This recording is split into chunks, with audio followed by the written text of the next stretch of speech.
Hi ඔන්න මං අදත් ඔයාලත් එක්ක එකතු වෙලා ඉන්නවා අලුත් වීඩියෝ එකකින්. ඉතින් ඔයාලා හැමෝම පරිස්සමින් සතුටින් ඇති කියලා මං විශ්වාස කරනවා. ඉතින් මගේ අද දවස කොහොම ගෙවෙයිද කියලා තමයි මං ඔයාලත් එක්ක බෙදාගන්න ඉන්නේ.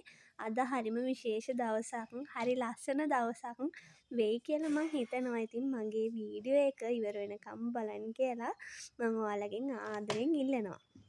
ඉතින් මම මුලින්ම නැගිටලා කොණ්ඩේ තමයි පීරගන්නේ. නැත්තම් ඉතින් මගේ වැඩ ටික කරගන්න මට හරි අමාරුයිනේ කොණ්ඩෙත් එක්ක.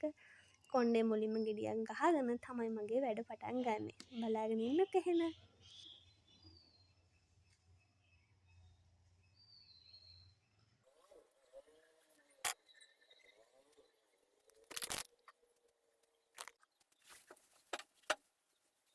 ඉතින් මම නිදාගත්ත තැන ටක් ටක් ගාලා අස් කරගන්නවා. මොකද අද දවස ලස්සනට ගත කරන්න නම් මගේ ඉන්න තැන පිළිවෙලට තියාගන්න ඕනි. මම ගිහිල්ලා එනකොට මගේ නිදන කාමරය පිළිවෙලට තිබ්බොත් ඒක මගේ ඔළුවට හරි අමාරුයි. ඉතින් මගේ දවස ලස්සන වෙන්න නම් මං ඉන්න කාමරෙන් පටන් අරගෙන ලස්සනට තියාගන්න ඕනේ. ඉතින් ওই විදිහට මං කාමරය අස් කරගෙන කණ්ණාඩියෙන් චුට්ටක් හැඩ බලනවා. ඉතින් මම නැගිට ගමන් මම ලස්සන වෙලාද කැත වෙලාද කියලා. ඊට පස්සේ මම යනවා තේ එක බොන්න. හදිසි ගමනක් ගොඩාක් පරක්කුයි. ඉතින් මම මුලින්ම මුණ ටිකක් සෝද ගන්නවා. මේ හොඳට ඇඟපතත් සෝද ගන්නවා. හරි සීතලයි. ඉතින් අත් දෙක හැම මේ හොදන්න බෑ. ඒ තරම් සීතල. ඉතින් මොනා කරන්නද? ඉතින් හදිසි ගමනක් යන්නේ. ඒ හින්දා ඉතින් මම ටට්ටක් ගාලා ඉතින් ඇවිල්ලා කොණ්ඩෙත් පීරගත්තා. කොණ්ඩෙත් පීරගෙන ගැට ටිකක් කඩාගෙන මගේ ගමන යන්න තමයි තියෙන්නේ. කොණ්ඩේ වවා ගන්න ඕන නම් අපිට කොණ්ඩේ පීරන පිළිවෙලක් තියෙන්න ඕනේ. ඉතින් මම ඔය පීරන විදිහ තියෙනව නේද? කොණ්ඩේ යට ටික අවුල් ටික කඩලා තමයි කොණ්ඩේ උඩ ටික පීරන්නේ. ඉතින් ඔයාලටත් මගේ වීඩියෝ එකෙන් චූටිම හරි පණිවිඩයක් දෙන්න ඕනි හින්දා තමයි මම මේ ටිකත් ඔයාලට කියලා දෙන්නේ. ඉතින් මං අද යන්නේ වෙඩින් එකට යන්න සැලුන් එකට යන්න තමයි මේ ලෑස්ති වෙන්නේ. කොණ්ඩේ මම ස්ට්‍රේට් කරන්න තමයි හිතාගෙන ඉන්නේ. ඒකයි මං ওই විදිහට කොණ්ඩේ දාගත්තේ.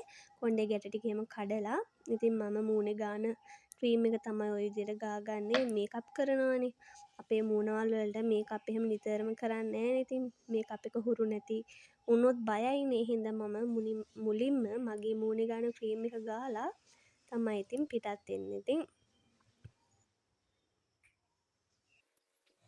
අපේ මූණ ගැන හිතනවා වගේම අපේ ඇඟ ගැනත් අපි හිතන්න ඕනේ. ඉතින් බොඩි ලෝෂන් එකක් පුළුවන් හැම නිතරම පාවිච්චි කරන්න කියලා ඉතින් මම ඔයාලට කියනවා. ඉතින් ඔය මට ගිෆ්ට් එකක් හම්බෙච්ච පර්ෆියුම් එකක්. ඉතින් මම පර්ෆියුම් එකනුත් ටිකක් ගහගෙන මගේ ගමන යනවා. ඉතින් බලන්නකො හිම එළියේ මාර විදිහට මේ වෙද්දි වෙලාව 7ට විතර ඇති වුණාට පුදුම සීතලක්. ඉතින් මම සැලුන් එකට ආවා. ටක් ගාලා ඇඳ ගන්න ඕනේ දැන්. මේ ඇඳගෙන එන්නම් මං ටාස් ගාලා. ඉතින් ඔය මම මේකප් කරලා ඉවරුණායින් පස්සේ මගේ පෙනුම ලස්සනයිද මාව. ඉතින් අපි යන ගමන් ඉන්නේ දැන් මං චුට්ටක් ස්පීඩ් කරලා තියෙන වීඩියෝ එක. ඔන්න අපි වෙඩින් එක තියෙන තැනට ආවා. මෙතන තමයි වෙඩින් එක තියෙන්නේ. හරි ලස්සනයි මේ හෝල් එක. ඉතින් මේ අපි ඇතුළට යන ගමන් ඉන්නේ දැන්. හරි ලස්සනට තිබ්බා මෙතන. මට වෙඩින් එකක් ගන්න බැරි වුණා. ඒ වුණාට ලස්සන මනමාලියක්ගේ ලස්සන දවසක් වෙනුවෙන් අපිටත් ඒ දවසට ආරාධනා ලැබිච්ච එක ගැන අපි ගොඩාක් සතුටු වෙනවා.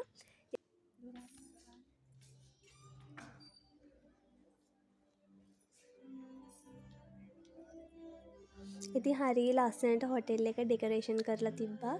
ඔය පේනවා නේද? අපිට ඉතින් මුලින්ම ගියපු ගමන් සිද්ධ වුණා මේ මනමාලිත් එක්ක ෆොටෝ ගහන්න. ඉතින් මට මනමාලිගේ වීඩියෝ එකක් ගන්න බැරි වුණා. හදිසියෙම ෆොටෝ ගහන්න සිද්ධ වෙච්ච හින්දා මනමාලි පස්සේ බලද්දි එතන හිටියේ නෑ. ඉතින් කට්ටිය ගොඩයි හිටියා. එතන කට්ටිය ගොඩයි මේ කතා කරගෙන හිටියා යාළුවත් එක්ක. ඊට පස්සේ අපිට වෙල්කම් ඩ්‍රින්ක් එක හම්බුණා. ඒකත් හරි රසයි. ඉතින් ඔය විදිහට වෙල්කම් ඩ්‍රින්ක් එකෙන් පස්සේ කඩල එකක් හම්බුණා. ඒක මාරම රසක් කනේ. ඊට පස්සේ මුරුක් එකක් හම්බුණා. ඒකත් ඉතින් අපි කෑවා.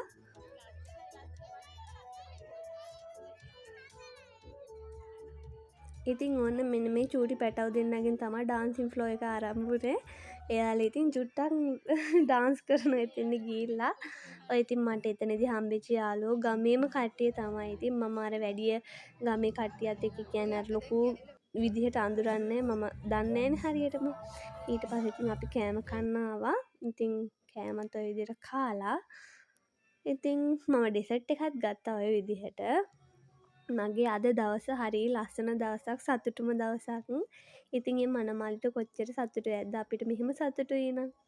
මම මේ වීඩියෝ එක කරන්න හිතුවේ මනමාලිත් මේ වීඩියෝ එක තව කවදා හරි දැක්කොත් එයාට චූටි හරි මතකයක් මේකෙන් ලැබෙනවනේ. අනිතේ මටත් මේ ලස්සන දවස වෙනුවෙන් චූටි හරි මතකයක් ඉතුරු වෙනවනේ කියලා. ඉතින් මේ වෙඩින් කේක් එක කපන්න කියලා තමයි ලෑස්ති කරන්නේ එතන. ඔය මනමාලිගේ දෙවෙනි දවසත් එදාම තමයි ගත්තේ. එයා ෆොටෝ ගහන්න යන ගමන් ඉන්නේ ඉතින්. හරි ලස්සන අක්කා කෙනෙක් අනේ එයා. චූටි අක්කා කෙනෙක් ලස්සන මනමාලි. ඔන්න ඉතින් මාත් චුට්ටක් ඩාන්ස් කරා. මගේ ඩාන්ස් එක හොඳයිද කියලා බලන්නක එහෙනම්.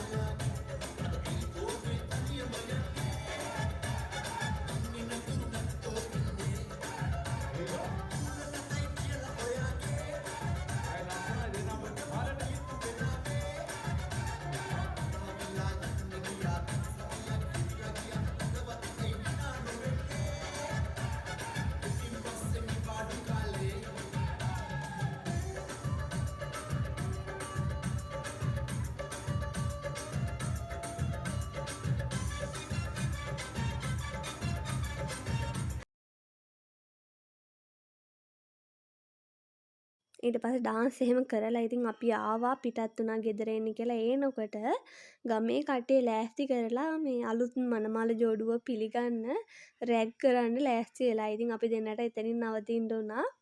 ඉතින් ඔය අපේ මහත්තයා තමයි බීම් එක අල්ලගෙන ඉන්නේ. ලුණු දාපු බීම් එකක් අනේ. ඉතින් මොනා කරන්නද ඉතින් නේද? මනමාලියෝ පිළිගන්න ඔහොම දේවල් කරනවානේ. ඉතින් මම අහලා තියෙනවා මේ වගේ දේවල් කරන්නේ ඇස් වහ කට වහ යන්නලු කියලා.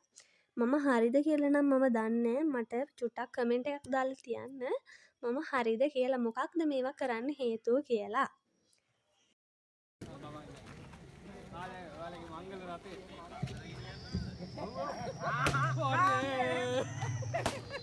ඇතුළට බැලුම් පුරුවලා ඉතින් එයාකට වාඩි වෙන්න කිව්වා. එයා හොඳ වෙලාවට අල්ලලා බැලුවා. එයා ඉතින් ඒවා පිපුරවුවා මේ එක බැලුමක් විතරක් තියලා මම වාඩි වෙන්නම් කිව්වා. ඉතින් ඔය එයාගේ අතේ තියෙන සන්නස එයාගේ යාළුවෝ ටික ලියන්න කියලා දීපු සන්නස. ඉතින් සන්නස ලියන්න උනේ මට. ඉතින් මොනා කරන්නද ඉතින් කොල්ලෝ කියන දේවල් කරන්නත් එපයි නැත්තම් ඉතින් දන්නවනේ ඉතින් බනිනවා. අනේ අක්කේ මේ වීඩියෝ එක ඔයා බලනවා නම් මට යටින් කමෙන්ට් එකක් දාලා තියන්න. නංගි මමත් වීඩියෝ එක බැලුවා කියලා. මේ මාත් එක්ක හිටපු අනිත් යාළුවොත් මේ වීඩියෝ එක අහම්බෙකින් හරි දැක්කොත් මට කමෙන්ට් එකක් දාලා තියන්න. ඉතින් මම මේ වීඩියෝ එකේ තියෙන සවුන්ඩ්ස් ටික කපන්නේ මොකද මේ වීඩියෝ එකේ තියෙන සතුට ඒ විදිහටම තියෙන්න ඕන හින්දා මම ඒවා අයින් කරන්නේ නැහැ. හරි ලස්සන සතුට දවසක්. ඒ දවසේ සතුට මම මේ වීඩියෝ එක තියෙනකම් මගේ මේ වීඩියෝ එක YouTube channel එක තියෙනකම් මේ වීඩියෝ එකක් තියෙයි මම හිතනවා තියෙයි කියලා. ඉතින් ඒ හින්දා මම මේ voice ටික ඒ කියන්නේ ශබ්ද ටික අයින් කරන්නේ නැතුව එහෙමම තියෙනවා.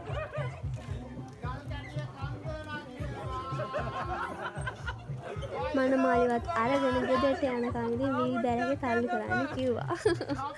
ඉතින් අපි ගියා යාළුවගේ පෙරහැර වගේ පිටිපස්සෙන් ගිහිල්ලා යාළුවත් ගෙදරට දාලා ඉතින් අපි ආපහු ගෙදර ආවා. ඉතින් ඔයාලා මාව තාම subscribe කරලා නැත්නම් subscribe කරලා මාත් එක්ක දිගටම එකතු වෙන්න කියලා ආදරෙන් ආරාධනා කරනවා. මම එහෙනම් අදට නවතින්නම් ගිහින් එන්නම්. බයි බුදු සරණයි හැමෝම පරිස්සමින් ඉන්න ඕනි.